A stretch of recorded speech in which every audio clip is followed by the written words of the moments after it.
Back on the road. Nice. I wonder what Dave's doing.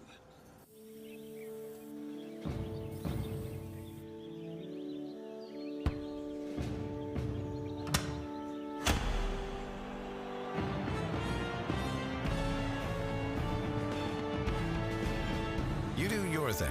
We've got you covered.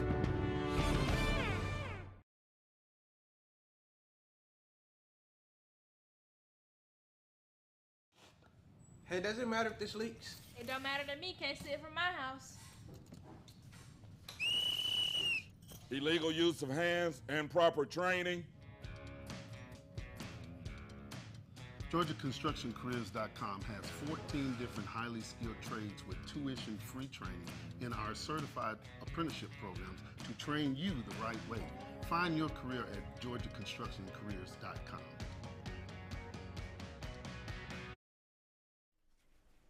What's going on, everybody? I'm Najeh Wilkins, back for another episode of Keeping It Real with Najeh Wilkins. Girls show today. We're going to get into a lot of what happened this past week. We're talking about lacrosse, soccer, track and field, basketball, and all that good stuff. But first and foremost, I want to give some love to the girls that end up making it to the state championship. So congrats to all 8 schools being able to make it and being able to be on the show. I seen Craig went through some of the matchups, and as he called and predicted, he had Marist beating River Ridge, and that is what they're able to do. One of the best, I think, starting fives in the state, and she did it with an outstanding performance. We'll talk about more about that a little bit later. But first off, I want to recognize the top performers from basketball from this past week on the girls' side. So I'm going to start with Chastity Wright from Wesleyan. She poured in 29 points, 6 rebounds, 5 assists, and 2 steals. She had a magnificent performance for Wesleyan, was just able to kind of get them going with the scoring attack, and she was very, very, very good. And then the next one was Joanna Potter.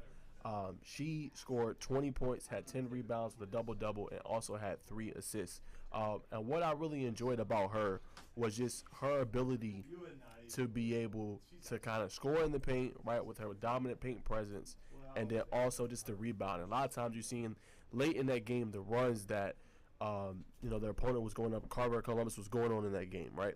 So it's so nice and fulfilling when you can go into the paint and you can get a bucket, or if you're struggling offensively, which at points in that game Wesleyan was, she was getting offensive rebounds, right? Putting it back in, getting the and one, or she was giving out second chance opportunities for Garbadian to hit from the 3-point range, right? Or giving it to Brianna Preston, let her kind of go downhill. So when you have that kind of performance, that's what makes this matchup, which I'll talk about more later, a little bit more enticing between Wesleyan and obviously Hebron Christian. But she had a magnificent performance. I got to cover that game this past weekend on Saturday, and she really impressed me with what she was able to do in the paint, and she's definitely a problem down there on the front court. So magnificent performance from her. The next is going to be Kendall Wells of North Oconee. Wells, she finished off her season with another double-double, finishing with 18 points and 16 rebounds. So that is getting it done. That is how you do it. And then next was Jessica Fields. She had a great performance for Mount Perrin.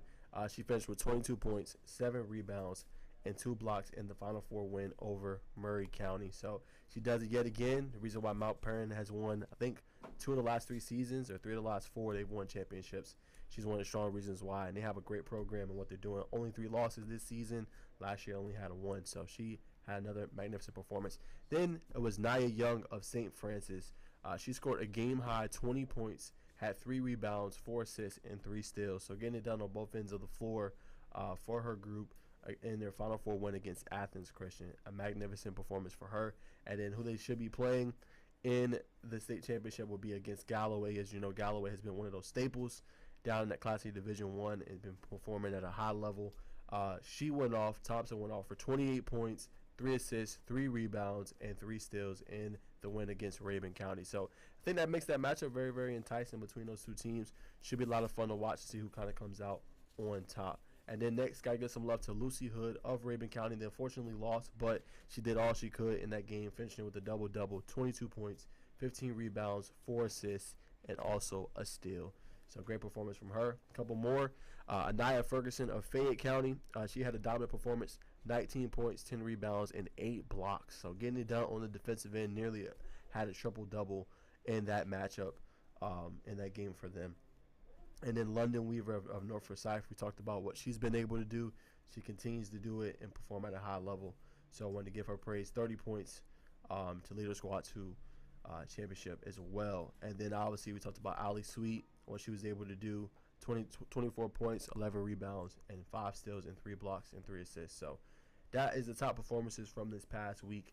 We just talked about Wesleyan, but wanted to give a shout out also to Brianna Preston on the team in that matchup against Carver. Again, a game they dominated for the most part, but that third quarter flow kind of for Carver Columbus, they got it going. It was getting defensive stops. Their full ball court pressure was causing problems for Wesleyan, and that's what allowed them to kind of get back in the game. I think the most they cut it to was 8, and then Wesleyan was able to pull it away. But Brianna Preston, like her presence and what she was able to do, finished with a double-double, 16 points, 10 assists in that one. And, like I said, there was times in that game where they struggled. But having a experienced ball handler that's won also a state championship, knows what she's doing, and can get to certain parts on the floor and get easy buckets, that definitely helps, man. So her performance was good. We talked about Joanna Potter a little bit earlier. Her performance on the glass, and then Chastity Wright. I mean, I remember there was a point in the game she went on a 5-0 run herself. She hit a deep 3, and then she was able to kind of go and get into her spot in the mid-range and knock it down. But just that 5-0 run, that kind of halted the momentum that Carver Columbus was building, right? They were not that far off, single digits. You're thinking, okay, they get a stop here. They got a potential chance to make this a game. She goes on a 5-0 run herself to extend it back to double digits, and that can be deflating for a team for sure. So seeing that throughout. And her performance was brilliant also, and her stepping up. So that's what some of the top performances from this past week and what they were able to do. And then you got to give some love, obviously, to Kate Harpring. Got to bring on their head coach again, Kim Hickson, who is doing a really good job with that group. I know last year they ended up going out to River Ridge in the playoffs. They enacted that revenge, beating them in overtime, 82-79. But I just want to ask her, because she brought her up. I remember asking her, she's like, yeah, well, this year, this was back in 2023. She was like, well, we have so many freshmen. We're trying to get them up to snuff. We're trying to, find different ways to use them and kind of fit into their roles. But I remember her bringing up Harpring and seeing what she can bring to the team. And now you kind of seeing, even as a sophomore, the game is slowing down for her, right? Dropping 47 against, like I said, an uber-talented team and getting that revenge from last year. And she's a dominant 3-level scorer. Get anywhere on the floor. She can shoot the 3 at a high clip. She's had numerous games this season where she's made 6 or more in a game. So when you have that type of scoring, it makes your job easier for your other teammates, obviously, and then just her ability to take over a game. I mean, it reminds me a little bit of what Norcross had in Akins, who ended up getting hurt. But just have somebody get the ball to, ask to go get you a bucket. She can do that. So, I mean, her performance was nothing short of spectacular. Something you rarely see somebody going off. I mean, to me, she single-handedly, won them that game. I mean, they had no answer for her, and she absolutely went off. Probably one of the best performances in the last 25 years easily. So, shout out to her. That was a great performance in the Final Four. That's what you love to see on the big stage, and she came to play. So, shout out to Kate on that big-time performance for Marist, and they're going to be a team to watch. We're going to break down some of these matchups in a little bit about what to watch for Marist. But she's going to be one to watch when they go up against a really good opponent in North Forsyth. But I also want to give a shout-out to Elsa. Some of their players ended up making it all region, so I wanted to give them a shout-out. Jasmine Lopez and then Layla Lewis, big-time performances all year long. They were selected to the all-region team for Region 5 and 2A. Magnificent years for both of them, so wanted to give them a special shout-out also on the show. But now I got to get into the top matchups for this week. Ones I'm most excited for is 3 that I can't wait to see what happens in those games. So the first one I think is number 1. It's Wesleyan Hebron Christian, right? There's so much history there. I know head coach Jen Assar has moved on, right? 5th year at Hebron Christian. They're looking for their 3rd title in 4 years. But she did win 13 state titles with Wesleyan, right? Including a 6-peat. And she also has had 571 coaching wins with them. So I know she's going to downplay it, but obviously having that history, going back, playing against your former school that you kind of was able to get to greatness and let them be on a whole nother level, being in-state power, it definitely is going to be very, very fun and entertaining to watch. And then shout out to Coach for Wesleyan now, just in her first year, has them playing for a state championship. So that is not easy to do. So some pretty cool history, I think, in this one as well. Between obviously the two programs, and I think it's going to be a lot of fun to watch. And, you know, like I said, Hebron's playing for the playing in their fourth consecutive championship game. And I already said River Ridge has one of the top 5, I think, you know, starting lineups in the state. I think right rival to them would be probably Hebron Christian. Just so many different players, right? Got Maya James. She went off in their win, dominant 97-42 win against Monroe. She scored a team high 24 points in that game. And then you also got other players. You got Amaya Porter, who's been having a big-time season for them. Danielle Oshu, who came over from Brookwood. She's been having a great season. Guard play, veteran, experienced, knows what it takes, already won a state championship. And then Aubrey Beckham's another big-time front court piece that's tough to guard, tough to stop, tough to slow down. So I think for me, man, the matchup that's going to be really intriguing is first the backcourt, right? When you have Maya James, who's capable of going off, her going up against a taller, more physical guard/wing, obviously, and Brianna Preston. And then you got a really good point guard in Chastity Wright, who we just talked about, in the top performers. So you pair them two, I think it's going to be intriguing to see, you know, which team is going to be able to kind of win that matchup. And I think if you're Hebron Christian going into that game, you definitely want to look at what Carver Columbus was able to do. And what they did was the ball pressure. So they were pressuring them full 94 feet, and that caused a little bit of havoc, right, for Wesleyan. Now, Wesleyan obviously can handle it, but that's what allowed them to get back in the game. So expect probably a little bit of mix of everything, some zone. But if I'm Coach Assar, who obviously has a great history, Hall of Fame type coach, I'm thinking about ball pressure and making it tough, creating turnovers, pushing in transition, getting to the rim in this matchup. So I think the key pieces, though, for Wesleyan is going to be Brianna Preston. She makes me feel good going into this matchup, even though Hebron has a really good team. I think her ability to create is going to be very, very crucial. She's going to draw double teams. A lot of players are going to want to make her get the ball out of her hands. It's going to be a lot of defensive attention she's going to garner in this game.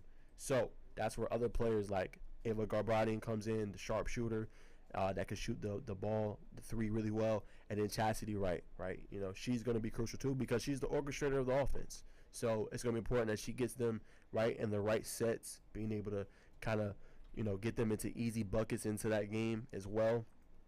So that's going to be all important. And then Chastity can shoot the ball as well. So when they're doubling Preston on the drive, which is probably going to happen, they're going to need their shooters like Eva Garbradi and obviously their great point guard, Chastity Wright, to knock down some shots. So that is going to be crucial in this game as well. And I think the front court presence, Aubrey Beckham versus Joanna Potter. Potter was crucial in that game, creating those second chance opportunities we talked about against Carver Columbus. If she's able to do the same thing and create more opportunities for Wesleyan, this could be a game I think will be closer than what most people think.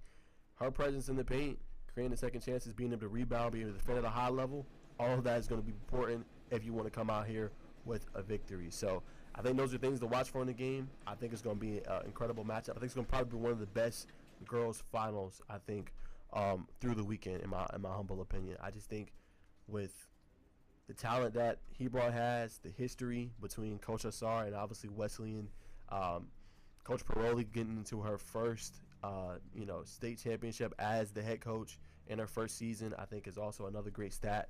And then you have just a great guard play between both teams, Maya James, Daniel Oshu versus Brianna Preston, Chastity Wright, and then the front court matchup of Potter and obviously Beckham. I mean, you sign me up. I think it's going to be an incredible game. I'm hoping for a good one. I hope it goes down to the stretch. But I think it's going to be one of the better games this upcoming weekend. So that's my thoughts on it. That's the top game. Got to watch out for that one. That's my number one. Number two, North Forsyth versus Marist. Both teams kind of expect a defensive game. I think at least early on, at least in the first kind of half, as both teams try to figure each other out. Both are the best teams in the state when it comes to defense. You go and you look at what Marist has been able to do, right? Looking to get their second state title in 3 years. You know, they won one in 2022, defeating Luella. But they're holding their opponents to an average of 36 points, right? And then before the game against Rivers, when the kind of average went up, they held Houston County to 22, Lakeside Evans to 23, Pope to 29. And their only loss this season has been to Mount Perrin Christian in a game that the Eagles, they only scored 38 points. So it goes to show you, like, they can win a game defensively as well. So I think that's one to watch for. That aspect, which offense is going to get going early, which offense can kind of make the other defense kind of sweat a little bit. I think that's going to be crucial to kind of watch out for in this game. And then, you know, for Lady Raiders, they just accomplished a really cool feat. Their first ever undefeated season in program history, and 25-0. Right, they've never done that in the regular season before. So I think that's a pretty cool stat as well.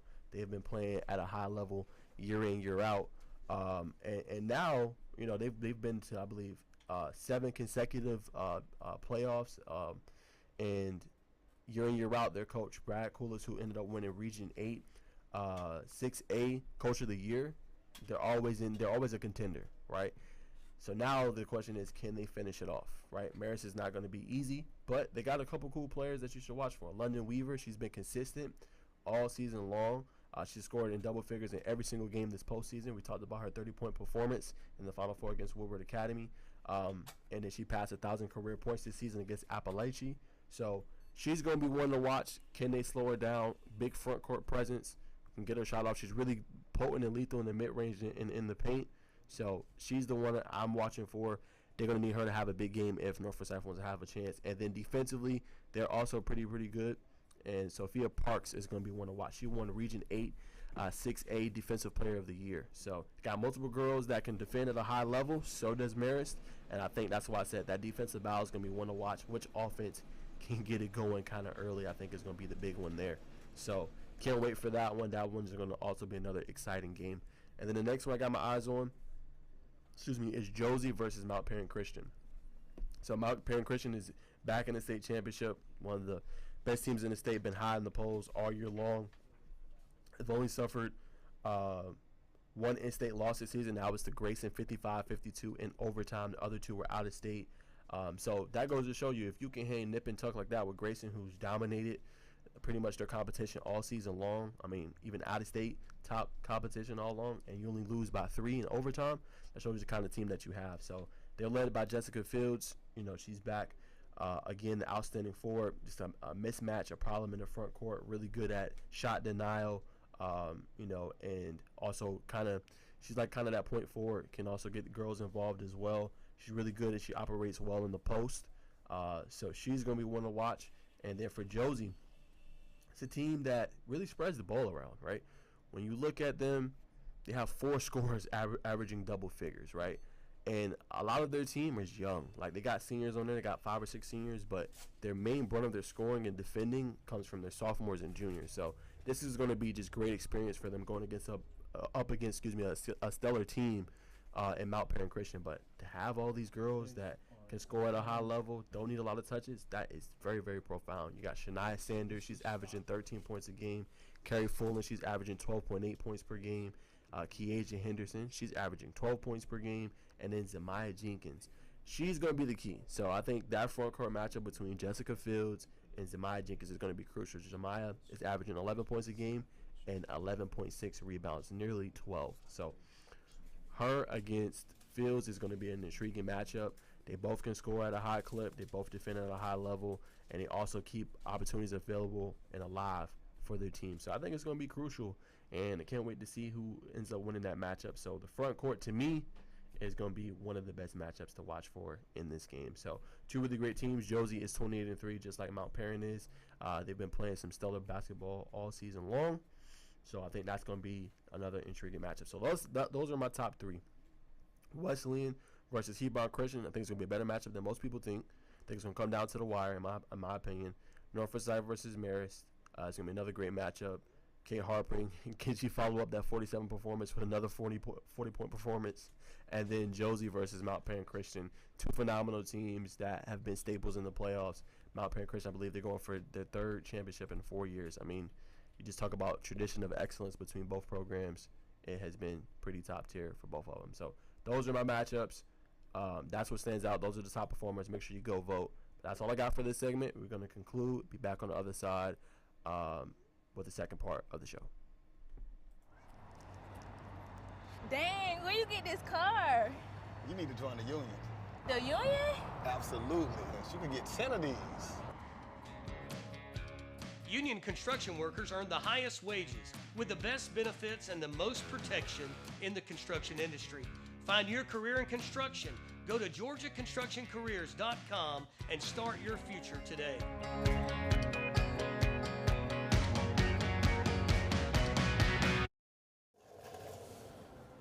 What you doing? Hey, Just finishing this claim to get Dave back on the road.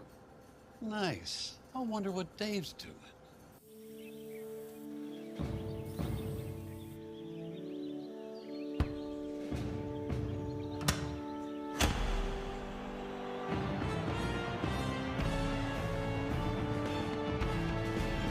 You do your thing.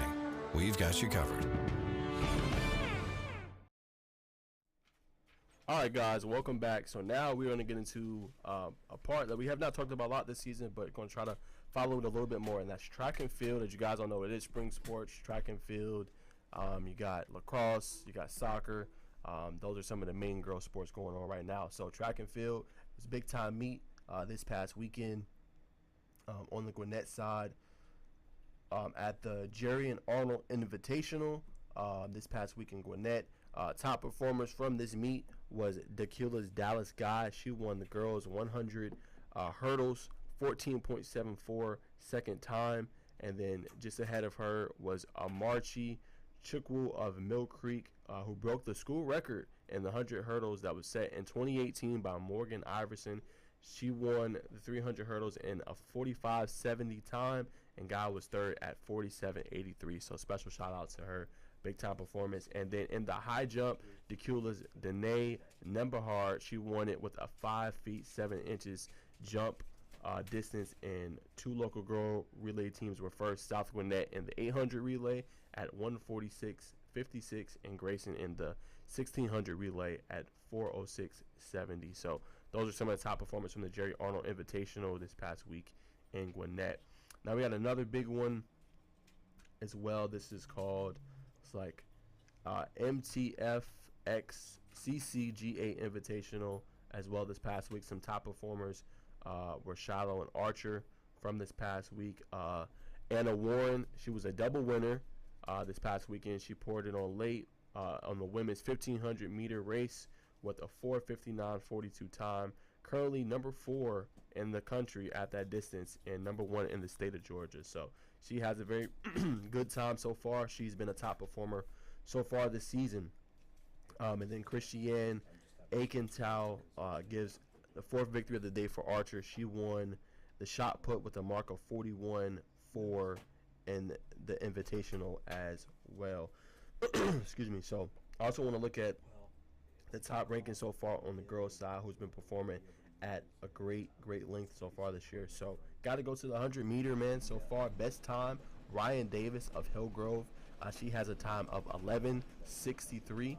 So that is pretty fast for her. She's been performing really great. She also owns the best time in the 200 meter. She's currently at 24:04. So she owns both right now. That is at the same meet that we just seen, MTFXCCGA Invitational. She owns 2 of the best times. And then Layla Green from Discovery in the 400 meter, she owns a time of 55:09. So far, that is best in the state. She's in the 2026 class, so only a sophomore, but a big time for her. And then in the 800 meter, you got Ala Watson Awawele. She has a time of 2:11.78 from South Cobb 2025 class. She owns the top time so far. And then in the 1600 meter, Mary Naismith of Marietta High School, she has the best time so far in the state, 4:58.69 time so far. And then Ruby Little of Marist, she owns the best time in the 3200 meter. She has a time of 10:29.43 as well. And she accomplished that earlier in February at the 10th annual Coach King Parkview Classic. So shout out to her. And then the 100 MH, Kennedy Myers, she owns that from Lakeside Evans, 13:65 time so far. And then in the 300 MH, Mariana Wright of Monroe High, she owns a time of 43:75. Accomplished that at the Alice Coachman High School Invitational as well. And then the fastest teams in the relays, 4x100 so far is Druid Hills, 45:14 time. That is smoking fast. And then the 4x200, 142.38 is Lambert High School. They own that mark so far this year. And then the 4x400 at 3:56.75. Monroe High set that at that same meet we talked about earlier. And then the 4x800 for Richmond Hill, 9:50.74 time at the Bowles Bulldog Classic. So those are the top times for that as well. And then we got a couple more the jumps. So we already highlighted her earlier, but the high jump, 5'7" was Dana Nemberhart. She leads the state so far with that length. And then the long jump of 22.5, Mary Rozier of Eagles Landing High School. She owns the best mark there. And then the triple jump, Elisa Gorton of Alexander, 39.425. She has the best triple jump as well. And then pole vault, Madison Townsend of Westminster, 13.025. She owns the best time there. And then in the discus, 139 is Lexi Durbin of North Forsyth. She owns that time as well. And then at shot put, you got Leela Rowan of Lanier Christian Academy, 42.725. She owns the best time there as well. So those are some of the top performers so far from what I have seen, and those are some of the meets as well. Trying to see. Okay, yep. So go to GeorgiaMilesplit.com/rankings. They also have where you can vote for the top performers this past week on the same website for track 3. I would shout them out, but there's a paywall behind it, so for it, I would have talked about it on today's show. But those are some of the top times so far this year, and I'll keep you guys updated if anything changes from that list on next week's show. So wanted to talk a little bit about that. And then wanted to talk a little bit about soccer, some top performances from this week. Got to give some love to West Forsyth. They've had a dominant start so far this year. They just had a 3-0 victory against their rival Milton. They won 3-0 on Friday. They are now 7-0-1, so no losses yet, just only a tie. Currently ranked number 3 in the state. Abby Watts had a goal and 2 assists in that matchup, and then Presley Freeman had 2 goals and an assist as well. And then Gabby Macer was great in the midfield, and Addie Oates earned a clean sheet in the goal. So that's how you do it. That's how you get it done. And then the girls, they're supposed to play today, but with the rain, I'm not sure if they're still going to have a match. I know some matches across the state have been canceled so far, and then they will resume probably Friday at Denmark for a big region matchup between those two. And if you guys don't know, West Forsyth does have that outstanding player, Marley Raymond, who's one of the top ones in the country as well. So shout out to them, big time performance this past week as well. And then the girls' top performers from this past week, you have Savannah Calloway of Dutchtown. They just won to beat Fayette County 10-0. She finished the game with 5 goals, so she was phenomenal throughout the game. Her ability to get to the penalty box, hitting from inside there in the arc, also hitting outside. So big victory for them, 10-0 as well. And then Peyton Brooks of Social Circle, she had a big time performance as well. And a 4-1 win over George Walton. She scored all 4 of their goals, so that was spectacular for her. She had got it going in that matchup, and a big time win for Social Circle as well. And then you got Addison Hill of Bainbridge. Girls soccer, they went 2-0 last week, taking down Brookwood and Hardaway. She scored 8 goals and had 1 assist in the win. So shout out to her, big time performance as well on the soccer side. Excuse me. So that was big as well. And then looks like, trying to see. And then that's going to transition us to a little bit of lacrosse. So got to get some love to Carrollton. 3-4 so far this year, but a big win against their kind of area foe in East Coweta. 8-2 win at home for them in girls lacrosse. The tennis team also swept the day. 5-0 wins in JV and varsity over Darlington as well, and on the tennis side of things. So special shout outs to them and their victory. So far this week, or this past week, it was a lot of out-of-state games for some of the top teams in the rankings. As you guys know, the rankings will drop tomorrow. But I think it just shows like the top teams in Georgia can hang with other teams that in other states. On the girls lacrosse side, there were close losses, but I still think they held their own. Harpeth Hall handed Johns Creek their first loss of the season, 13-12. Again, I don't think that's going to move them too much. I mean, you played a top team in Tennessee and you only lost by a goal. I mean, that shows that you were playing, high level, just couldn't pull it out. So that won't affect them, I don't think, too much in the polls. And then Charlotte Latin handed Cambridge their second loss of the season. Again, a close one, 13-12. Kind of back and forth affair. Again, not going to probably move them too far. It's their second loss, but they should still be in the top 10 when all the results conclude before tomorrow. And then Cherokee Creekside from Florida beat Cherokee 13-12 for the first loss of the season. So again, these are out-of-state losses, against some top teams, in other states. I don't think that would affect it too much, in my opinion. So those are some of the results from this past week. Also, shout out to Darlington as well out there in Rome. They were named Team of the Week in girls varsity lacrosse for what they've been able to do. They've seen a lot of growth over the last year, and they have been doing some good things out there. So they won Team of the Week so far in lacrosse. So special shout out to them. And then we're gonna look at some of the top performers so far this year in lacrosse. Let's see.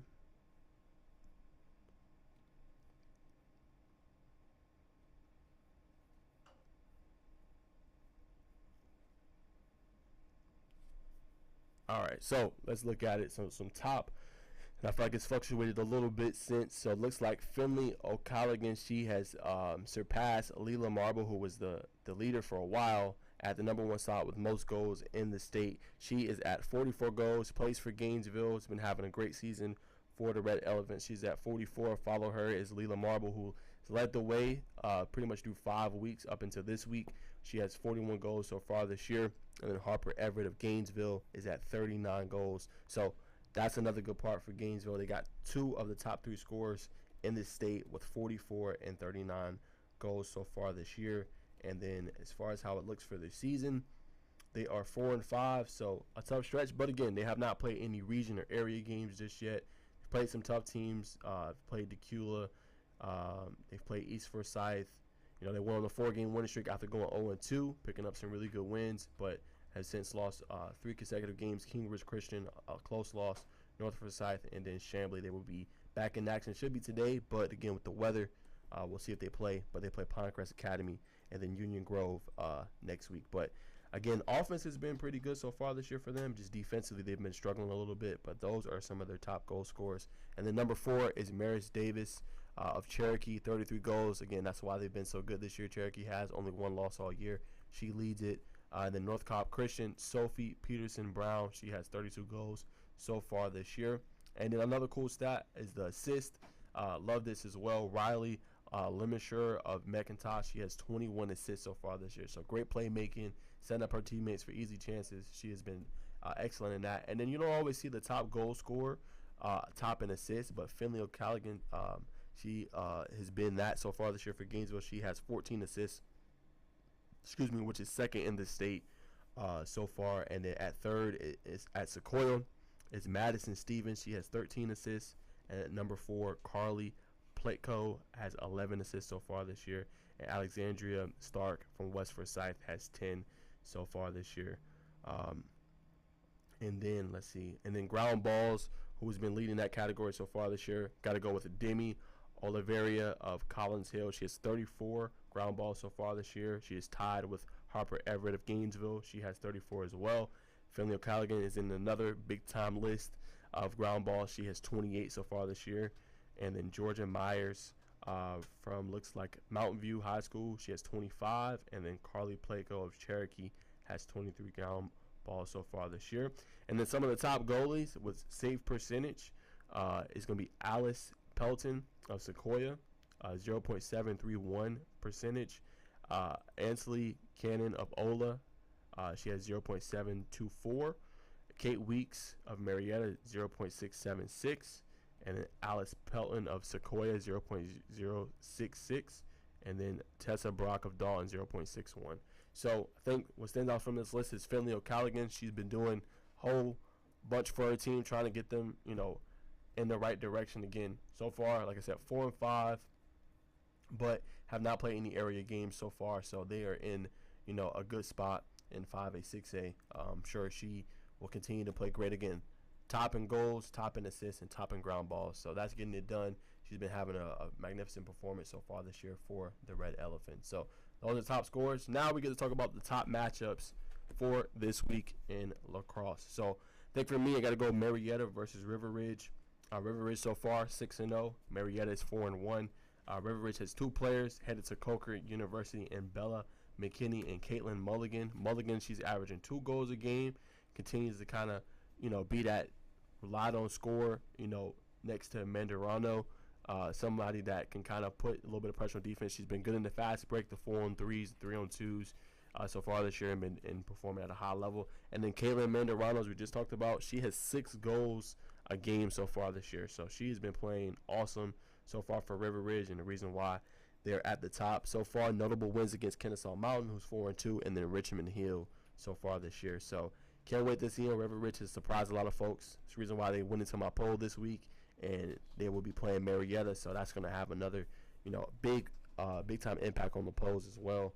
And then for Marietta, some of their key players, Mackenzie Jones, she's committed to Charleston. Morgan Terry's committed to Virginia State. And then defender Brooke Kelly, all been having strong seasons. She's going to Xavier.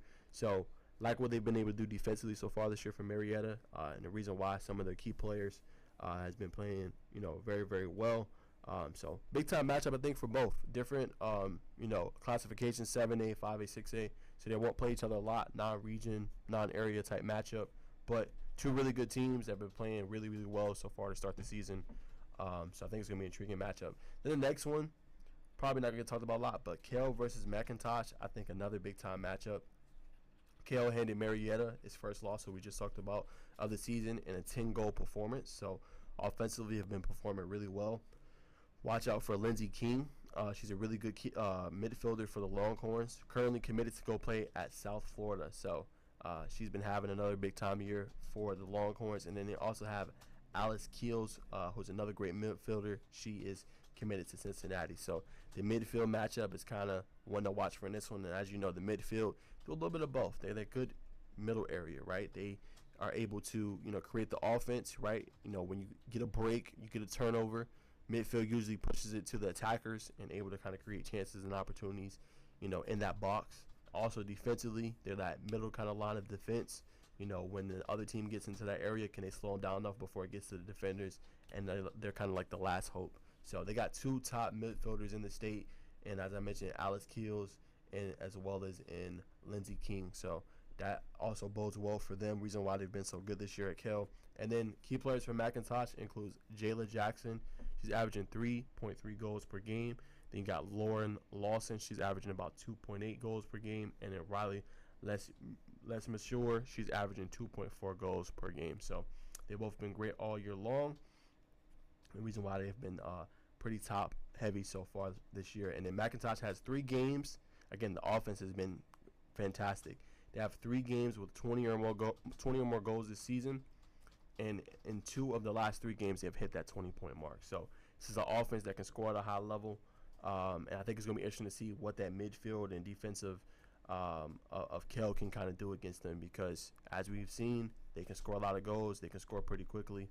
And then once that pressure mounts and they got the momentum, they're really, really tough to beat. So those are some of the top matchups so far this week. Again, you got to see which ones play out tonight because, with the weather, it's supposed to rain pretty much the whole day. So we'll see who gets to play today. But real quick, a couple more top matchups I want to hit on before we go to break.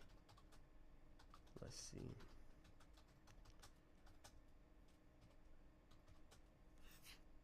Okay, so another really good one. Okay, this is going to be on Thursday. So I think Thursday has like some of the top matchups so far. So we'll hit on those real quick. So Roswell, Johns Creek. It's going to be an intriguing matchup. Roswell, as you all know, state runner-up last year. It's having a strong season, only 1 loss so far. Johns Creek, 8-1, lost out of state. Those two going up against each other, kind of that Fulton County matchup between those two. Really, really good teams, really good players, good offenses, good defenses. That's going to be an intriguing matchup in 6A, kind of a battle of power to a degree. And I think pretty much all the top teams, I have to go back and look in 6A, 5A, 6A have a loss. So I think that's going to have a lot to do on the rankings, especially for next week, because that's going to be on Thursday. Yeah, another big time matchup. St. Pius X is going to go up against Wesleyan. Can't wait to see who comes out on top in that one. I think that one would be really intriguing. Wesleyan comes in at 6-1, only 1 loss all year. I believe that was the Fellowship Christian, and then St. Pius X is 4-2. So that's going to be another stellar matchup between those two teams. And then you got Blessed Trinity versus Creekview, another really stellar matchup between those two teams. Blessed Trinity, I think they dropped to 3 in the recent rankings, but They're going to play up against Creekview, so that's going to be another entertaining matchup. Creekview has been pretty good so far this year as well. And then Whitewater, McIntosh. Just talked about McIntosh, what they can do offensively. 20 goals in 2 of their last 3 games, going up against Whitewater, who only has 1 loss all year. Whitewater has been kind of one of those top teams as well in Class A through 4A so far this year. And I mean, again, one of those high-powered offenses, right? Scored in double figures in every game so far this year. In their last 3 games, they've hit 17 or more goals. They beat Pace Academy 17-12, Trinity Christian 18-10, and then Fayette County 18-0. So top performances so far. And the last one, Campbell versus North Paulding. Campbell is 5-2, and then North Paulding is 3-1. So some top matchups. That's what I got for as far as lacrosse. Again, rankings will drop tomorrow, so go to scoreacl.com for those. Will be a lot of fun to see who comes out on top in those matchups. But I'm going to take another quick short break, thank our sponsors, and be back on the other side. Dang, where you get this car? You need to join the union. The union? Absolutely. You can get 10 of these. Union construction workers earn the highest wages with the best benefits and the most protection in the construction industry. Find your career in construction. Go to georgiaconstructioncareers.com and start your future today.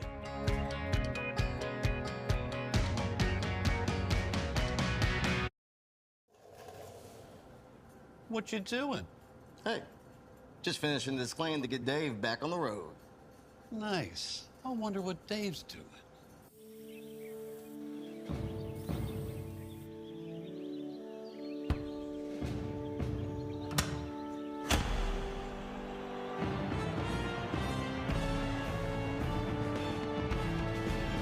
You do your thing. We've got you covered. All right, guys, welcome back. So before we conclude with Najeh's top 5, definitely want to talk just a little bit about top player nominees for Player of the Year. This was just a list that just came out by BlitzSportsGeorgia.com, basically electing top Basketball Player of the Year nominees. So let's see who just able to make this list. So we got Kaya Barrett of Hammersam Central, senior point guard, number 23. She averaged 17.7 rebounds, 4.5 assists, and 2.4 steals. So she got nominated to the list. Kayla Beaver of Towns County. She averaged 11.2 points per game, 8 rebounds, 2 steals, 1 block, and 8 double-doubles. She also made the list.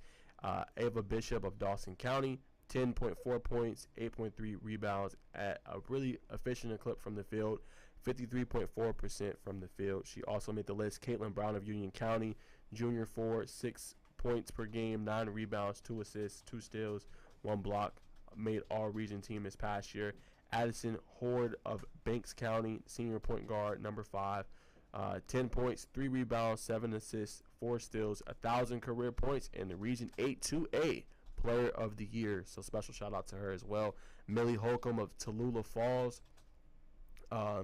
She also made the list. She made all-region honorable mention with 4.4 points per game and 5 rebounds. Then you have Lucy Hood. We talked about her a little bit earlier.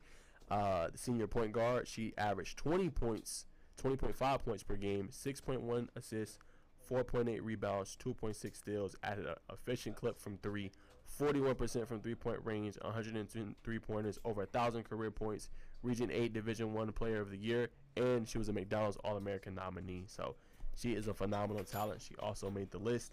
Then you have Hajan James of Tallulah Falls, 8.8 points per game, 6.6 rebounds, all regional honorable mention as well. And then Avery Jones of Lumpkin County.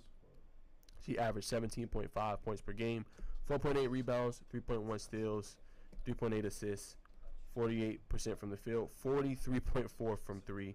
First team all region, Lumpkin County's all-time scoring leader at 1,877 points. So special shout out to her. She also made the list. Emma Lightsley of White County. She averaged 16.4 points per game, 2.7 rebounds, 31% from 3, 46% from the field. First team all region this past year as well. And then you have Malay Mitchell of Commerce. She averaged 16.1 points per game, 7.9 rebounds, 2.9 assists, 2.3 steals, and then also was all region as well.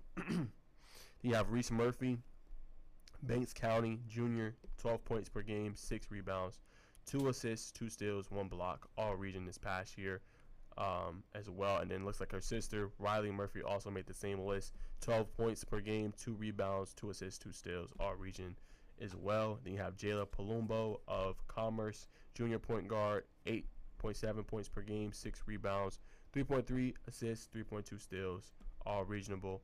Honorable mention as well.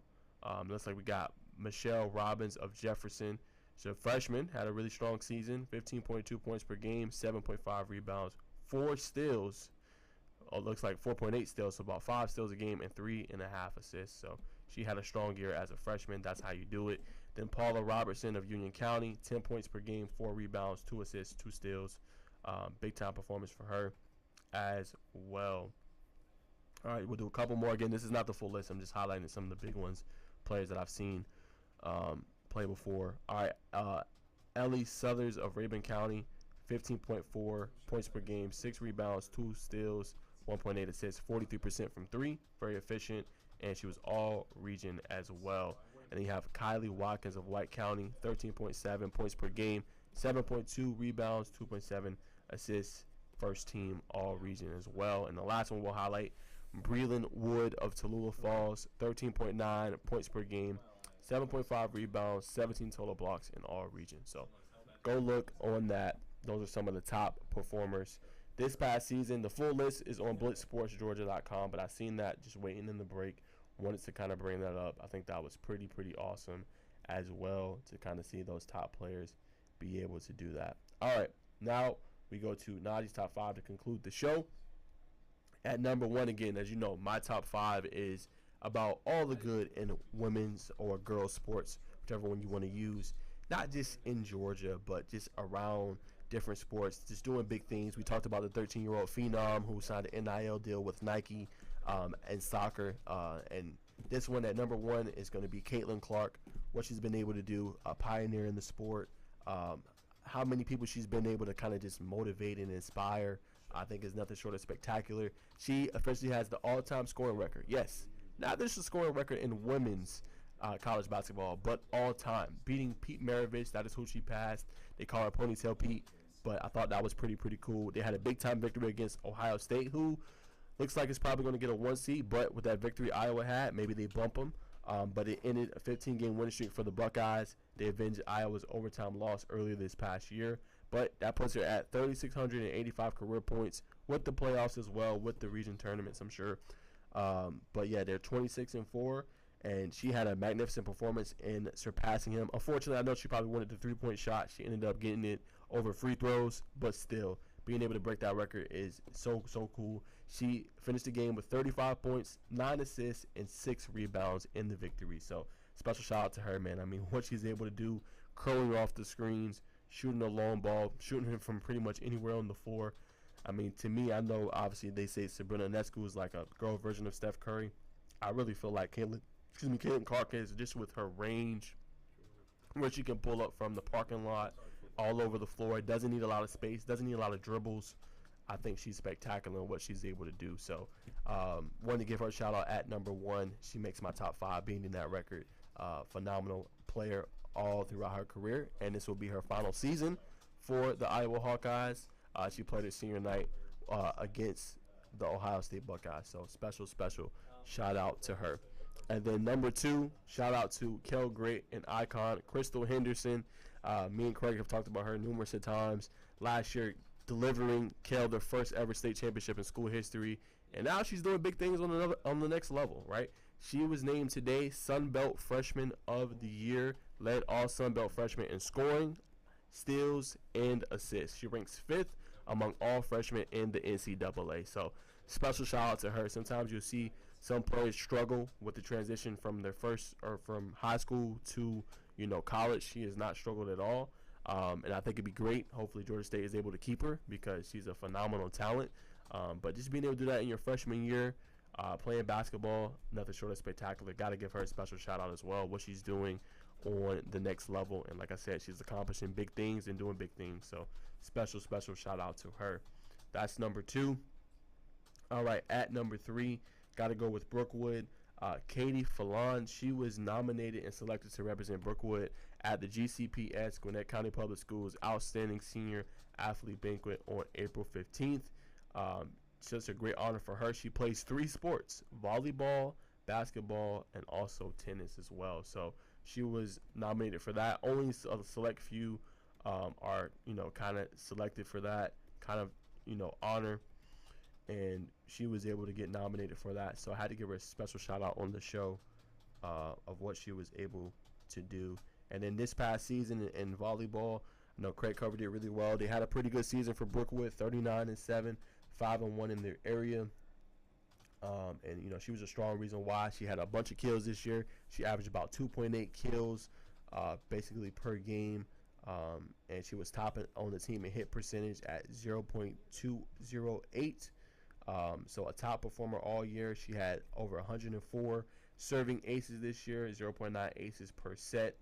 And she finished the season with, I don't know if it's a large number or not, but 328 kills this year. So she was doing her thing on the volleyball course, led Brookwood to a 39-7 record this past year as a senior. So special shout out to her. She's doing big things, and she's being recognized for it. So special shout out to her. And then got to talk a little bit about Hebron Christian at number 4.